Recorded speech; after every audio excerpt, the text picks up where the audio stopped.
Hello and welcome to the June episode of Hempfield Happenings. I'm Kirsta Gilland. This month, we discover what the Fine Arts Night at Landisville Middle School looked like, catch up on the postseason results of spring sports, and how astronomy affects our daily lives. All this and more on this month's episode of Hempfield Happenings.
Landisville Middle School hosts their annual Fine Arts Night every year.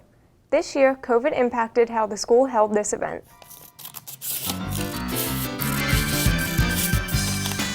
There are many different styles of art here at Hempfield High School, many different values and many different characteristics. Landisville Middle School got to host their virtual Fine Arts Night virtually on May 6th. Zach Bernard, a Landisville Middle School student, enjoys drawing in his free time. Because I like doing hands-on stuff, and it feels like I'm more involved.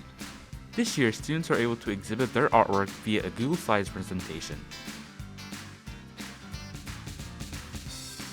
Student artwork will be shared through a link that exhibits student art organized by marking periods. The link is being updated with new artwork over the next few weeks until all marking periods are represented.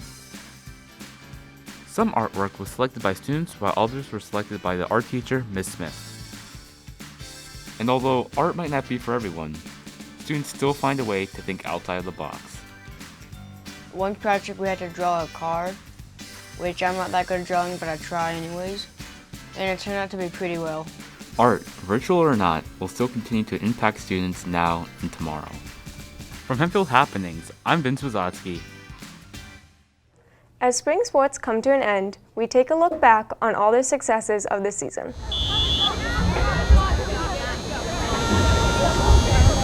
Hempfield spring sports are transitioning into their postseason playoff runs.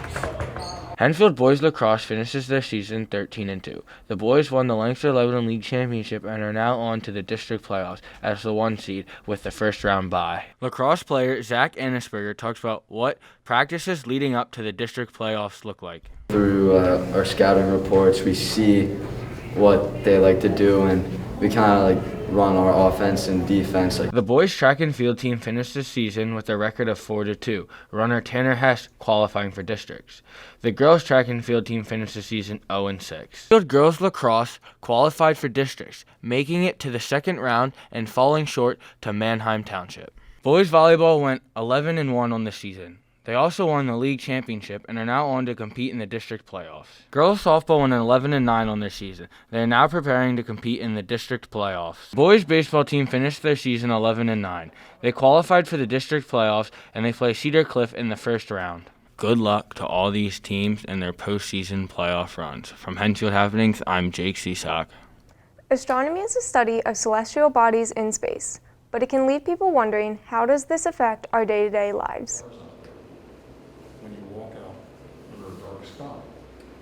Many people don't understand why space is important, but without astronomy or space studies, we won't be able to communicate across the globe or listen to satellite radio. Lane Davis, the president of the Astronomical Enthusiasts of Lancaster County Club, has helped out at Stars of the Susquehanna, an annual astrological viewing event open to the public. We would be out in the side yard here with a bunch of telescopes looking at things in the night sky, and then we would have one of our club members would be using a laser pointer to point out constellations and things like that. He also knows good spots to look at stars in Pennsylvania. Potter County, because there are hardly any people there, so there's almost no light pollution, so it's very dark. And the place to go in Potter County is Cherry Springs State Park. It's an astronomy park run by the state of Pennsylvania. Dr. Ken Carpenter has played a huge role in helping with the Hubble Space Telescope. I work at the National Aeronautics and Space Administration as an astrophysicist.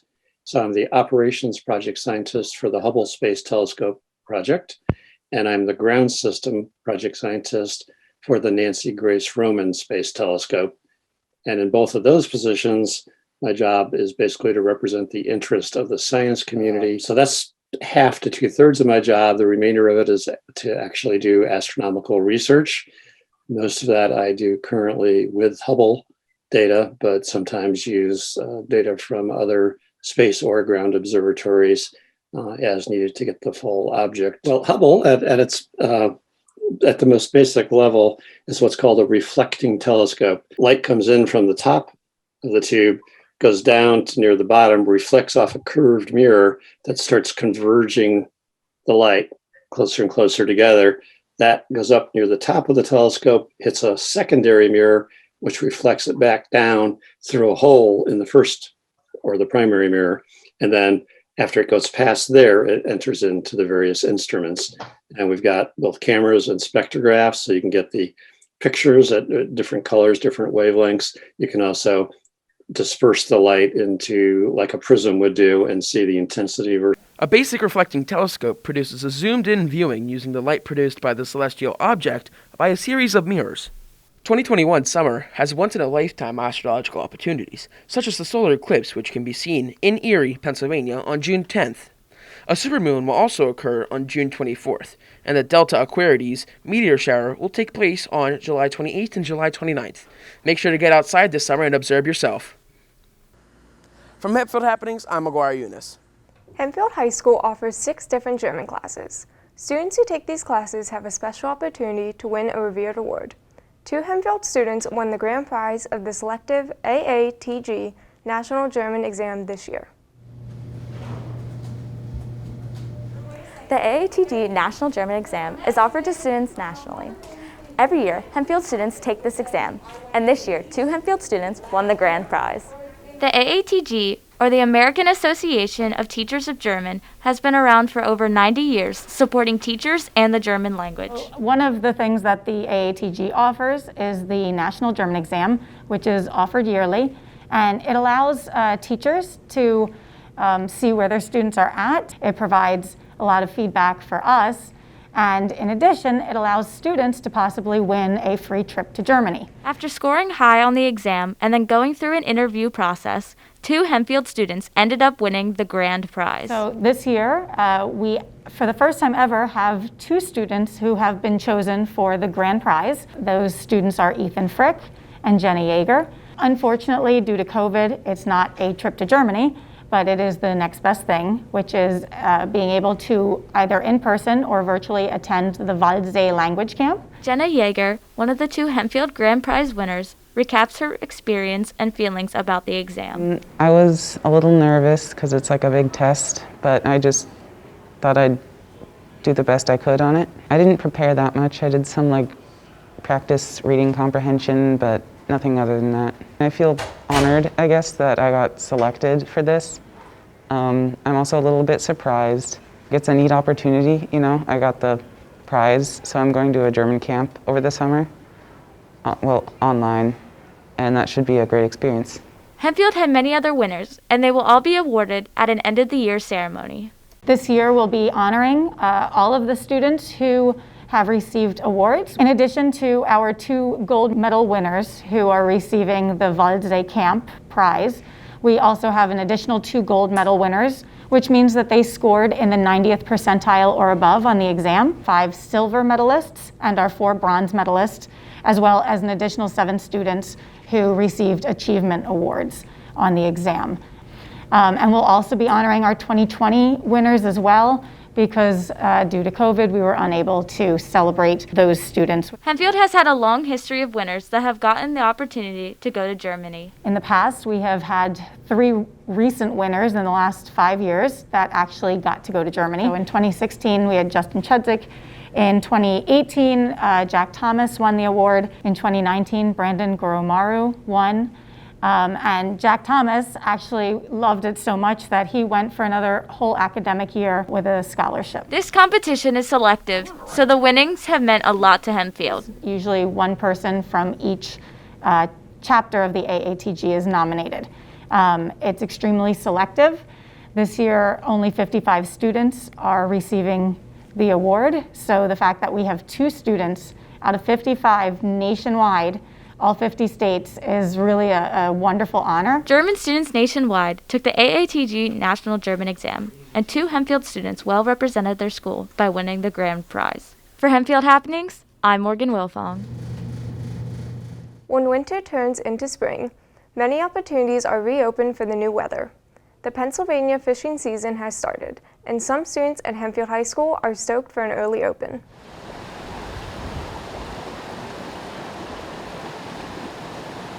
Pennsylvanians are schooling to local rivers and ponds this summer to try and catch a big one. They are celebrating new regulations and open season dates. Stocking over 4 million trout is a huge undertaking. Andrew Desco and others understand. The trout opening day leads up with a preseason where we stock the trout. We put the trout into the streams. Our agency has several fish hatcheries around the state, and we release those fish into the waters. And Pennsylvania it really has a lot of history and tradition to that early April date. And so that's just how we end up with that. And like I said, so there's about a month that we're putting those fish in, have the opening day, and then our stocking trucks, the Great White Fleet, we call them, our stocking trucks continue to release fish. Our stocking helpers, volunteers that help us, our conservation officers, and our hatchery staff release those fish into May. This time of year we stock brook trout, brown trout, rainbow trout, and then the golden rainbows, or many people refer to them as palominos, but the golden rainbow trout. And then we do stock a lot of cool water species like walleyes and northern pike, muskies. And then we also stock a lot of the warm water species. We do stock largemouth bass, catfish. Some students at Hempfield High School, like Frank Christoffel, also enjoy fishing. Fishing is important to me because it's a great pastime. I throw my rod out there. It's just me sitting here watching the fountain, watching the water. It's something for me to do, especially when there was nothing to do, when everything was shut down. It was really great to just come out here and just fish. I'd say there's a big student population that likes to fish. I have a bunch of friends that fish, and I have a bunch of friends who don't, but I know a large amount of people that do enjoy fishing. Fishing is a perfect pastime for COVID. Make sure to get out this summer and try yourself. From Hempfield Happenings, I'm McGuire Eunice. The state of Pennsylvania holds Keystone tests every year, and most high school students participate in these tests at some point in their 4-year career. However, many do not know much about what the Keystones actually are. The Keystones are exams that take place all throughout Pennsylvania. Students are tested in their abilities in science, English, and math. Even through COVID, students have persevered and passed the test with flying colors. The Keystone tests in biology, English, and algebra. This year, juniors and seniors were exempt from the Keystones. Dr. Harrington is a 10th grade principal at Hempfield High School. He helps students to prepare for the Keystone tests. The Keystones are a continuation of the PSSA testing that Pennsylvania Department of Education has every grade with the exception of kindergarten and I believe first grade complete to help us stay in line with our obligations to the U.S. Department of Education's ESA Act, which is the Elementary and Secondary Schools Act. Primarily, it makes sure that we're providing content and teaching students a curriculum that is approved by the state and meets all the expectations of the federal government. Keystone exams are based upon 3 subject matters: biology, literature, and algebra. The Keystones are a graduation requirement. We do offer 5 pathways to graduation. The first 2 do require the taking of the Keystones, but the other 3 pathways require alternate ways of showing mastery of the content. So there are other pathways, but the easiest and most direct pathway is to take and pass the 3 Keystone exams. Dr. Huff is a 10th grade English teacher at Hempfield High School. Her class is one of the subjects that the Keystone test focuses on. One of the things that I do is to take into consideration what the kids are going to be tested on for the Keystone exam for specifically for literature for my course. We do a lot of reading, and then because I have looked at some sample Keystone questions over the years, I try to gear a lot of my quizzes in class and a lot of my test questions on the same style that the state uses to ask their questions. So I know that the Literature Keystone has a fiction module and a nonfiction module. The students have 3 passages of fiction that they read, and then they answer multiple choice questions on the passage that is in the booklet. And then they have 3 to 4 constructed response questions that they have to answer. Hempfield students will continue to take the Keystones and show their intelligence. For Hempfield Happenings, I'm Darian Rivard. Animals bring joy to us in so many ways, but many people have different opinions on how to protect and take care of them. Yes, I do. I love you. Everyone loves animals, and different organizations go the extra mile to educate, conserve, and rehabilitate these creatures we love so much. Each year, about 1.5 million shelter animals are euthanized, but places like Speranza Animal Rescue are helping to give these furry friends some extra hope. Sometimes we'll get them from hoarding situations. Sometimes we'll get dogs that have just been abandoned by the owner, so they've been living in their own feces for maybe days, a week. Sometimes we get dogs that have been severely abused and have been beaten. He's a good boy. Dogs that unfortunately, most rescues just wouldn't be able to take in due to behaviors, resources, not having a facility, being foster-based only. The nice thing about here at Speranza, we do have 50 kennels, so we can take on a dog that may be fearful at first, but then turn into be an amazing dog. There you go. She says, I'm ready for my close-up. Don't eat it, though. Our goal is to get the dogs adopted. So is eventually to be able to work with the dogs, and as long as they're safely able to be housed, to ultimately get them in their forever home. While Speranza is working to get dogs into homes, Here With Us Farm Sanctuary is providing a home for their more unconventional pets. Here With Us Farm Sanctuary is a farm animal rescue. We take in abused, neglected, unwanted farm animals. And they spend their lives here. So I guess as an animal activist, I kind of try to be the voice for the animals. A lot of people don't understand or know what goes on behind the scenes with farmed animals, so we try to help educate the public. While Here With Us and Speranza work to care directly with the animals, zoos like Lake Tobias Wildlife Park do less rehab and more conservation with the goal of educating the public. There's nothing like an animal out in the wild. We're gonna know. I don't think any real respectable zoo is going to tell you that there isn't more. It's so much great to have them out in the wild. But when you bring them in here for people to see, you get people to have a much more of appreciation for them. So those conservation efforts that you're trying to acquire really increases when people actually have a close contact with them and actually see them. And then you have more help in conserving them in the wild. And I think that's really important.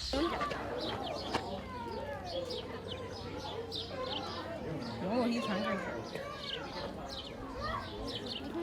PETA, a well-known animal activist group, sees zoos as often putting their profits ahead of the needs for the animals and feels their natural behaviors are eliminated while in captivity. Zoos who do not lift themselves up or do not concentrate as much on the welfare of the animal maybe or the conservation of the species might sometimes give you the stigma that the rest of us are all like that, but really that's not true. From dogs to giraffes, animal lovers just want what's best for the animal. Whether you think that's by aiding animals in a sanctuary setting or by educating the public in a zoo, what you support is up to you. From Hempfield Happenings, I'm Abby Gingrich. Through the ups and downs of this school year, some of the Hempfield elementary schools were still able to hold their annual field day. This is a tradition enjoyed by younger students in our district. Set, go!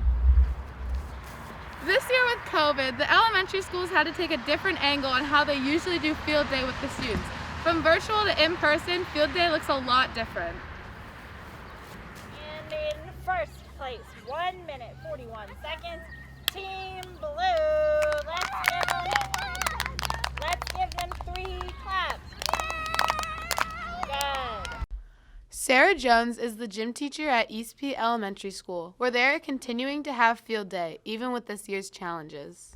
For field day this year, K to 6, we're doing it in their regular phys ed classes.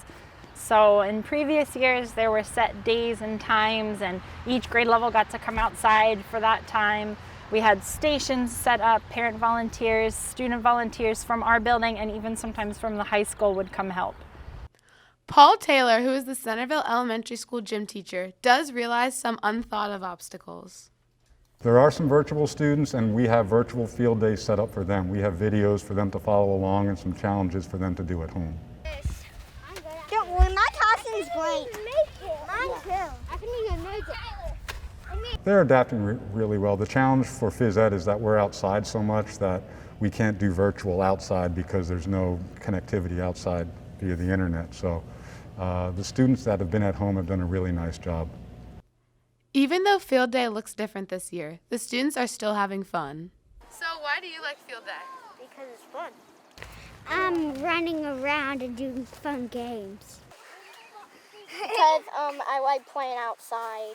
From beanbag toss to hurdles, the elementary school students are making the most of their field day this year. For Hempfield Happenings, I'm Elizabeth Williams. With the beginning of summer comes the opening of pools all around the Hempfield area. But with this fun activity comes a lot of hard work.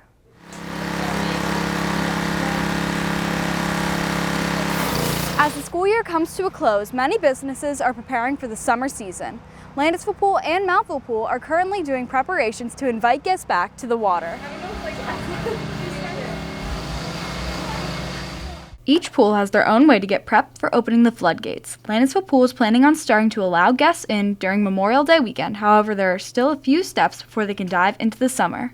Basically, what we do every year is we come in a few weeks before the season and take some time to scrub and clean all of the chairs, get the pool deck power washed. It usually takes 2 or 3 days, so it is quite a long process, especially scrubbing the chairs. Well, compared to last year, I'm hoping that more of our members come back because a lot of people didn't renew their memberships because of COVID last summer, but with more people getting vaccinated and just I feel like with everyone kind of being over quarantine and just everything in general, I'm really hoping more people come back. Members won't be required to wear masks. Lifeguards will still wear masks around members. Swim team will be back up. We also have the snack bar back, so it's going to be better than last summer, I think. And I think we still have food trucks. Similarly, Mountville Pool is on their way to reaching the finish line and being completely ready for the coming warm days. So usually we ask like a couple of our workers, like lifeguard and maintenance staff, to come in and kind of check things out with the pool, clean things up, get things set up. Then we test the water too and make sure that that's all in balance, which this year it was pretty good. And then we have to kind of order things. Like for this year, we ordered a bunch of guard suits and stuff, and then I'll have to order like food and stuff. So back in April for the swim team, we met as coaches and the board and started figuring out how we could get registration open. We were concerned that we wouldn't have all of the kids who swam in the 2019 summer and then missed it last year. We were afraid that we wouldn't get them all back. We're looking forward to having, I think right now we have over 50 swimmers registered. While the school year closing is a wave of emotions, both Landisville and Mountville Pool employees are experiencing the same while preparing for the summer. I am very excited for summer. I've actually had a lot of dreams about summer and just like going to the pool and working. I think it's well-deserved after the year that we've had. I couldn't be more excited for the summer. I think the kids really need to have these ways to connect with their friends and things that their families can look forward to. Swim meets are always a lot of fun, and so I'm excited to be part of a group that's going to help bring that back to the Mountville community. All in all, starting the summer with a splash takes hard work no matter where you are, but these pools are working hard to take on the challenge to bring back normalcy to local pools. And for Hempfield Happenings, I'm Paige Harrington. Over the summer, the shops at Rockvale are holding a summer music series. It is a free event with local bands and food trucks from around the Lancaster area. For Springbrook, we hope you guys enjoy what we're laying down here, and we're real happy you guys got out here. Summertime is finally here. With that means fun outdoor events. Throughout the summer, the shops at Rockvale are hosting a summer music series featuring food trucks from around the local area. Christy Burkholder held a key role in organizing the event and is proud of the turnout at the May 14th festival. This is actually just something that Brittany and I started doing this year. We were just trying to think of like different ways to, obviously drive traffic to the property, give the local community, something to do outside during this, tough time that, we're still going through. So it's just kind of like a nice event that, isn't very expensive for us to put on, and it just kind of pulls everybody together. We had the Springbrook band here, and then we had DK Smokin' Barbecue truck here. We had stuffed steaks. We had Doughheads, waffles, and Sarah's Creamery on site serving food to, the crowd that was here. And then we also had some beverage, vendors that were selling, beer and whatnot. Overall, I felt like the event was very well attended, for our first time. People seemed to be very, very thankful, for the opportunity to get outside. The event was free, except for, obviously if you wanted to purchase any food and beverage. We also had a photo booth set up for the crowd. And then we also had cornhole and can jam and yard pong set up, for people to interact, play games. For our first one, we were, pleasantly surprised with the turnout. And we're just hoping that, with the word getting out there, that the crowd will continue to grow.